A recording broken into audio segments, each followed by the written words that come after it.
let's acknowledge it's not going to work anymore. What were we going to say? It'll work. Steven Tyler pulled a Rudy Giuliani. Fuck me. Steven Tyler pulled a Rudy Giuliani. See, I told you it wouldn't work. No, try again. It'll work. You're wearing a peace drawing hat. You better pull through, bro. Try again. It'll work. You mean Steven Tyler pulled a Rudy Giuliani? Why would you try it again?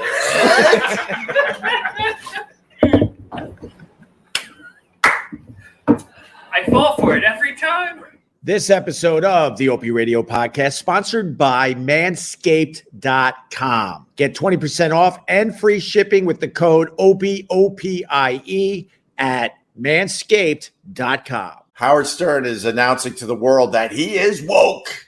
He is woke. So back off, Jack. Howard Stern is now woke. He is now woke because what? He believes in the vaccine. He doesn't like Trump, and he supports the transgenders.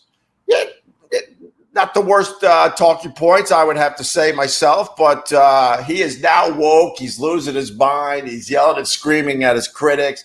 I am woke. Howard Stern's woke. Let's see how woke Howard Stern is. That's what we should do today. He owns two giant properties.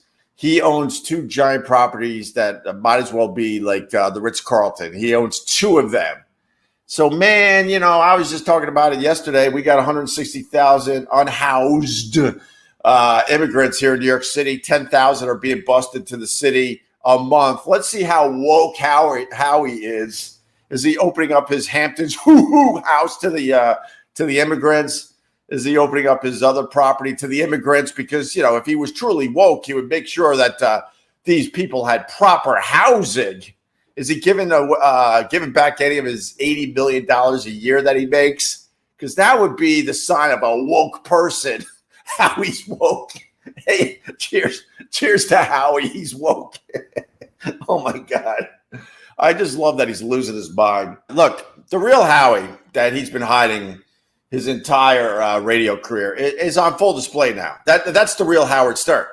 He was always that guy, but he was too scared to show anyone that guy because he knew he wouldn't be as famous. He knew he wouldn't be making as much money.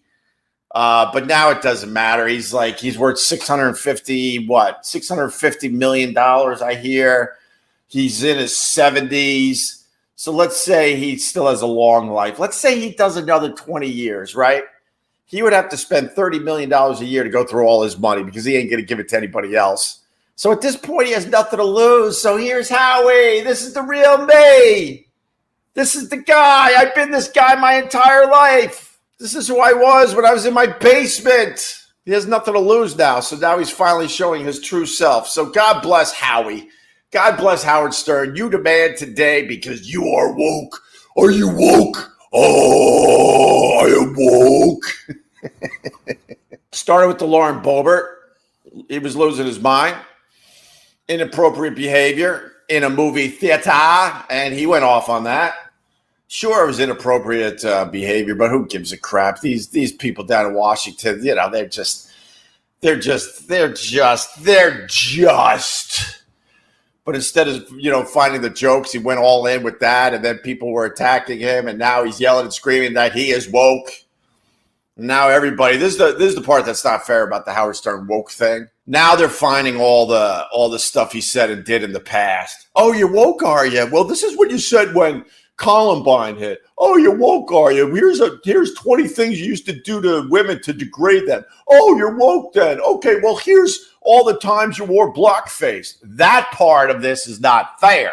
But him just losing his mind as he yells and screams that he's woke is just hilarious. The headline here is really, really simple. Because I know a lot of old school fans, they're like, what happened to Howie, man? What happened? He changed. He's not the same person. This is the real Howard Stern. This is the real guy that was hiding in his basement all those years ago when he had a wife and two small daughters, right? This is the guy. This was always the guy. But he was smart enough to know if he showed this true self of his, that he wouldn't have been as famous and he wouldn't have made as much money. But now he has nothing to lose. He's got $650 million in the bank. So now you're going to get the real Howie. Who? No one should be surprised. This is Howard Stern. This is the guy. It's finally coming out. It took I don't know. He's probably been doing radio for 50 years. So the true Howard Stern is finally coming out 50 years later. He was a phony most of his career. He was lying to all his people, all his fan base. This is the real Howard Stern. Howard Stern lied to his audience all those years. He was playing a part. The real Howard Stern is finally coming out. This is the real guy. He was always this guy, but he was too scared to show the world because it was way more profitable to not be this guy when it came to money and fame. But now, like I said, he has nothing to lose. He's an older guy with $650 million at least. He don't need the money. And he needs the fame, though, because he's an egomaniac and a narcissist. So he still needs the fame. Howard Stern was always a phony. And if you were entertained by that over the years, that's more than fine. But you can't now be mad because Howard Stern is yelling and screaming that he's woke. This is the guy he always was, and he's finally brave enough to show it to the people. Vincent Scaramuzo, you think this was always the real Howard? Oh, my God, not even a doubt in my mind. Or did he get sucked into that Hollywood lifestyle and start to believe it? No, man. I have no doubt in my mind that this was always Howie there, Vincent Scaramuzo. And that's why he started placating to the Hollywood elite. He was hanging out with them way before he was really talking about it on the radio. No, this was always the guy. And yeah, sure, he was sucked into it. He always wanted to be this guy, but he wasn't brave enough, man. You know, mommy wouldn't have approved. That crazy mom of his, that overbearing mother of Howard Stern, he wasn't allowed to be himself. He was scared between his mom and his dad. And now it's like, hey, man, I have nothing to lose. All these podcasters are passing me by, so maybe I could get some headlines by now telling the world that I'm woke.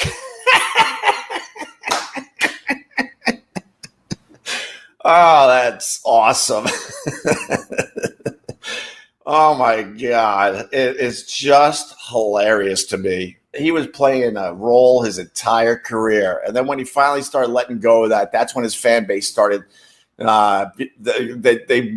started going nuts. Like, who is this guy? And I said this over the years. I'm like, what do you mean, who is this guy? You're seeing the real guy finally. That's all this is. But he's woke. Back off, Jack. Howard Stern is woke.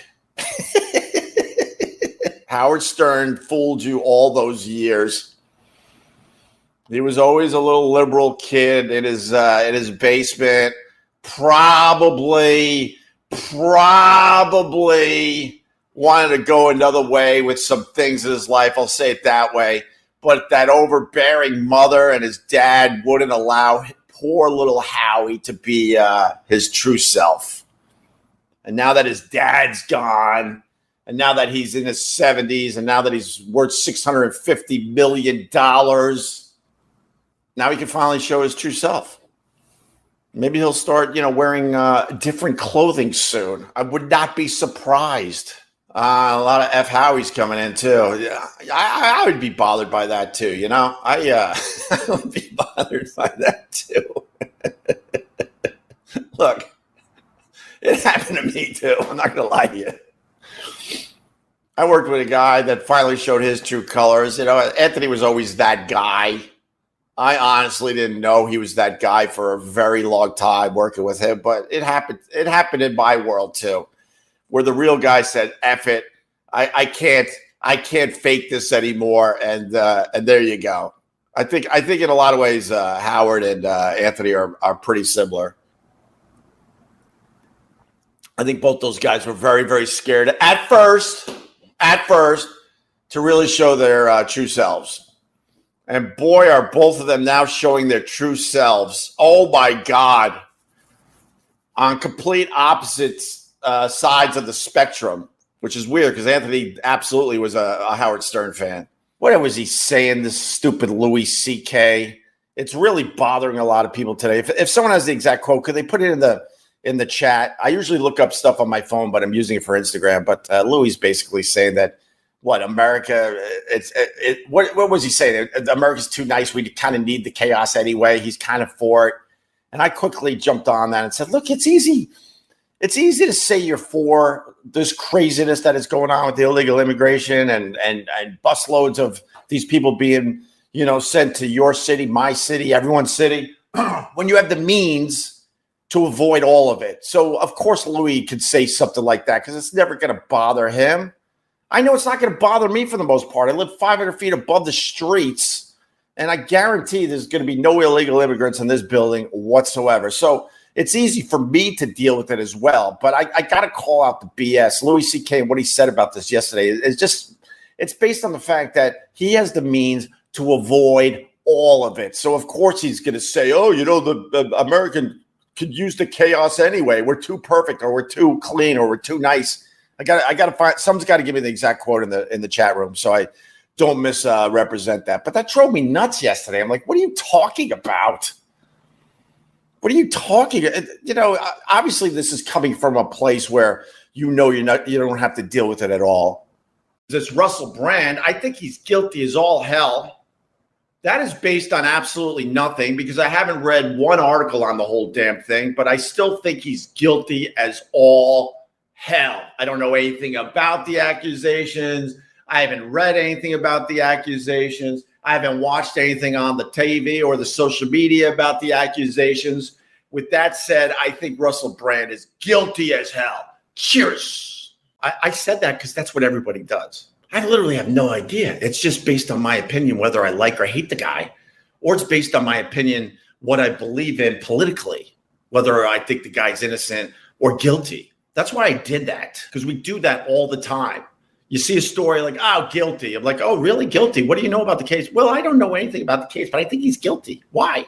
Well, because I don't really like what he stands for. This episode of the Opie Radio Podcast sponsored by Manscaped.com. Get 20% off and free shipping with the code OPIE, OPIE at Manscaped.com. All right, fellas, are you running into some stubble trouble? Of course you are. Are you dreaming of that clean-shaven look but hate going through the hassle of a wet shave every other day? I know you are, because that's what happens to me.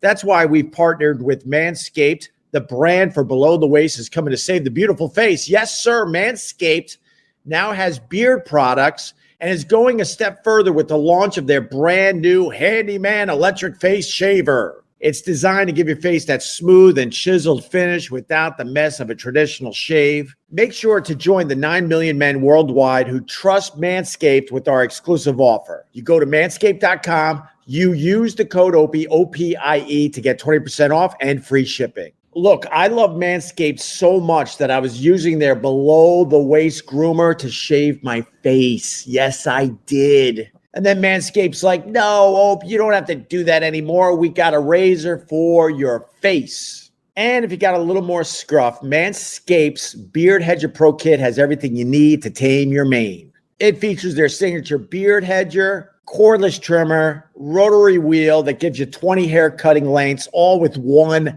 guard. That's important. You don't have a drawer full of guards. They have one with 20 hair cutting lengths. The Beard Hedger is a high-tech piece of art in a travel-size package with a long-lasting battery, universal charging, and a strong motor. I absolutely love it. Check it out for yourself. And don't forget, you can get 20% off and free shipping with the code OPIE, OPIE at manscaped.com. That's 20% off with free shipping at manscaped.com. Use the promo code OPIE, OPIE. Hit the refresh button with the handyman. Tom Burke, I'm going to just repost this because I feel like it. F you to every single diamond dealer on 47th Street. I'm searching for a diamond, and not a single one can tell me why a synthetic diamond is any different than a natural one. Diamonds are a scam. Diamonds are a scam now. Absolute scam. You know, I love my wife. When I got engaged, I made sure I had the means that I gave her a sick-ass diamond. But at this point, there's not a person in the world that would know if it was real or fake. Eton, I'm with you. I got a good diamond story, for real. I forgot his name. Really good guy. He used to do a lot of advertising with Howard back in the day. And then we became friends, actually. And he sold me the the diamond from my wife's engagement ring. And he was a diamond dealer. So we went down to the diamond district here in Manhattan. And he had a little envelope, one of those tiny little envelopes filled with diamonds. And he was trying to like sell some of these diamonds to the diamond market here in Manhattan. I swear this is true. He had about, I want to say close to a dozen diamonds in this tiny little bag that he just happened to have in his pocket. I would say overall, the diamonds he had in that little envelope were worth hundreds of thousands of dollars. I would say close to $500,000 in diamonds in this little envelope. So he, you know, when you have those little envelopes, you kind of go like this, and you kind of like, you know, to get the stuff out of it. So he does this with the diamonds, right? There's about 10 to a dozen in there. They fall all over the floor. So now, you know, this is a hoity-toity diamond dealer. I'm dressed up. This guy's dressed up. He's trying to make a deal and sell some diamonds. I don't even know why I was there with him. I have no idea. I forget now that part of the story. Next thing you know, we're all on our hands and knees trying to find all his diamonds that fell, and we're bouncing on the floor. And then there was a rug, and then there's some of them on the rug. And we're all on our hands and knees trying to find his diamonds that, I'm not kidding, were worth probably close to like $500,000, maybe more. Oh, my God. But, yeah, man, I've seen the fake diamonds. I've had people show me, like, the difference. It's really hard to tell. I mean, if you're eyeballing it, you can't tell at all. You'd have to get that thing, that dang, and then look at it, and then you're like, oh, okay, this one's a fake one. That's like a scene from a movie. 100%, man. Vic on the Instagram. That is a true story. The guy was a little nervous or something was going on. I have no idea. But they fell all over the office. You know, I would love to pump up the story and say we didn't find all of them, but that's not true. But everyone's on their hands and knees trying to pick up his diamonds that he dropped all over the place.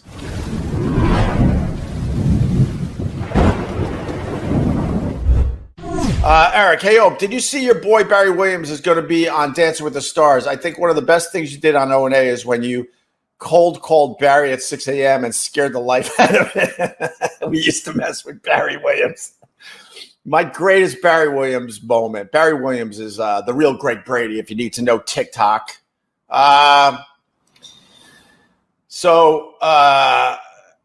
There was a time me and Anthony were very, very jaded. We were massive, massive radio stars, massive, could barely walk around New York. It's very different these days.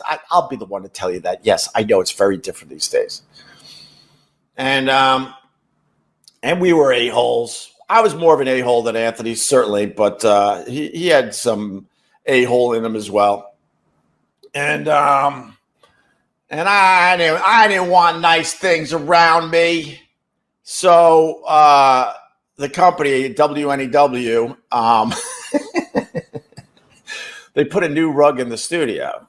So most people would be like, oh, wow, you really care about us, and you cleaned up the studio. You put a brand new rug in. That's really, really nice. And Barry Williams was coming in that day, right? So me and Anthony decide, we got to christen this rug. We got to christen it. So we would just throw this stuff out, and 9 out of 10, it would stick, and someone would go, yeah, all right, we'll do that. So I'm like, hey, man, we got a brand new rug here at NEW, and we need a couple to christen it. So a couple, agreed to christen the rug. So they were in the corner doing their thing, right?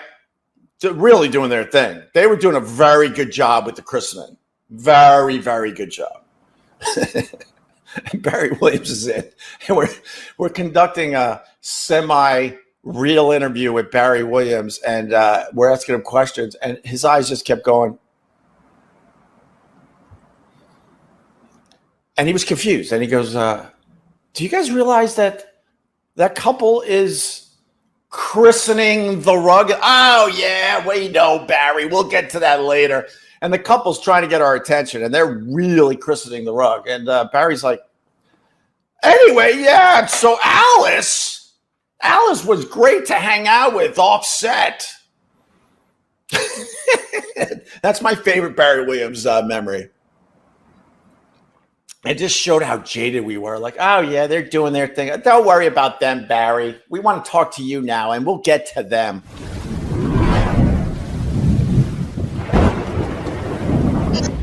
My girlfriend was definitely like trying to upgrade. She was always trying to upgrade. She would try to upgrade right in front of me. Oh, yeah. Oh, my God. She was the one that swore that she wasn't with her ex the whole time I was going out with her. And she also went out with this guy. Oh, God, I haven't told these stories in a while. She also went out with this guy that was on one of the home improvement shows, but they were, quote, just good friends. And I walked in on them once, and they were like down in the laundry room of her mom's house. And my quote, I have to say quote at this point, because she certainly didn't take it seriously. I was just a kid. You know how it is with being a kid with these whack jobs. So she's sitting on the dryer, I guess it would be, and he's sort of like right in front of her, and I'm like, oh, hey, what's going on, guys? Like, just stupid and clueless. And that guy was always around, and he was really, really cool. And fast forward, we're doing the virus tour in Like It Matters. I want to say, did we do one in Worcester, or wait, where the hell were we? That doesn't matter. But also, all of a sudden, I saw the bus for this show. He turned out to be a big star on this show, but I knew him when he was a nobody living in Buffalo. I don't know his name anymore. He was a person of color. What are you allowed to say on this stuff? Really good guy. So I run into him. Now he's famous. I'm famous. And I haven't seen him in years. And I used to see him on TV going, I know that guy. And it was like, yeah, whatever, dude. I'm like, I think he was sleeping with my girlfriend. I would be all excited to tell everybody. So I meet him. I think it was like at a service stop or rest area on the highway, whatever. We pulled in as our group that was doing the virus tour. So I go, dude, I gotta know. After we were like, oh my God, he was like, holy crap, I can't believe, how your career turned out. I said the same thing to him. We're high-fiving, and I truly did like the guy. I go, dude, it's been a million years, and I honestly don't care, but I just need to know. I didn't even ask the question. He goes, of course I was. Of course I was. Oh my God. That same gal up there in Buffalo, she also was telling me she was no longer with her ex. And then when I finally, the craziness was so insane, I had to tap out, and I started seeing somebody else, and she didn't like that at all. So she was the one, if you go back with me a while, she was the one that left. It's the Blake B building. Okay, Richard. Thank you, brother. Thanks for the memories tonight. She was the one. She hated that I was moving on, but she didn't want to be exclusive. That's for sure. So she was the one that left message after message after message of her and her ex-boyfriend that she swore she wasn't with while she was with me. And it was graphic and it was abusive. And she's like, hey, why don't you say hi? I don't say the guy's name anymore because he's dead. I think he died of a drug overdose, but so rest in peace, dude. But she's like, hey, blank, why don't you say hi? And he was somewhere else, let's just say, and he was talking from that vantage point. I'm like, oh my God, if I was suicidal, I would have freaking jumped off the roof. Oh my God, memories.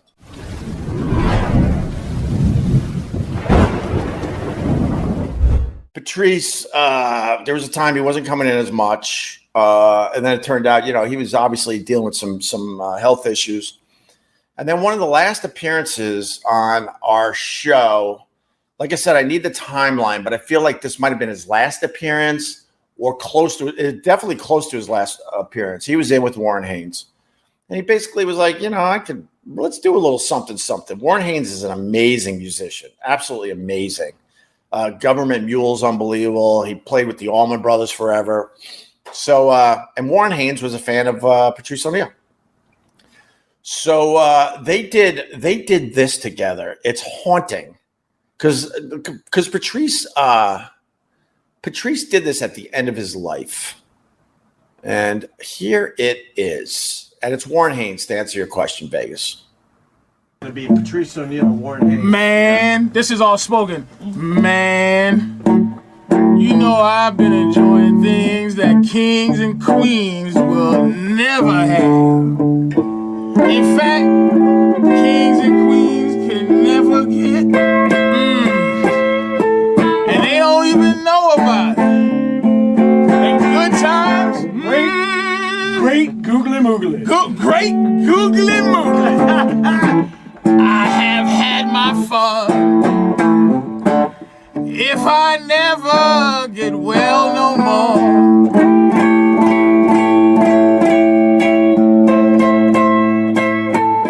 I have had my fun. If I never get well no more,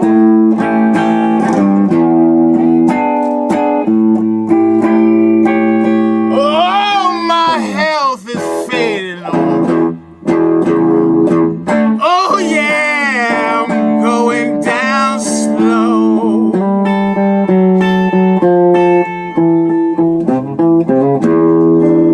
Now look at here. I did not say I was a millionaire, but I said I've had spent more money than a millionaire. Cause if I had kept all my money that I already spent, I would have been a millionaire a long time ago. And women, ooh, women, great googly moogly. Please write my mama, tell her the shape I'm in.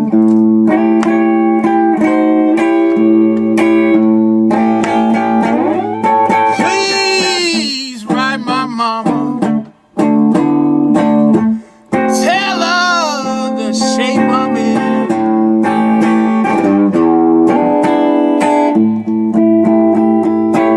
Tell her to pray for me.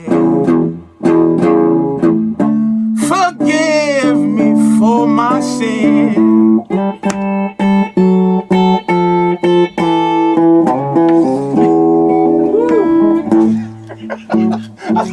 God damn. That's Howlin' Wolf. You gotta listen to Howlin' Wolf though, man.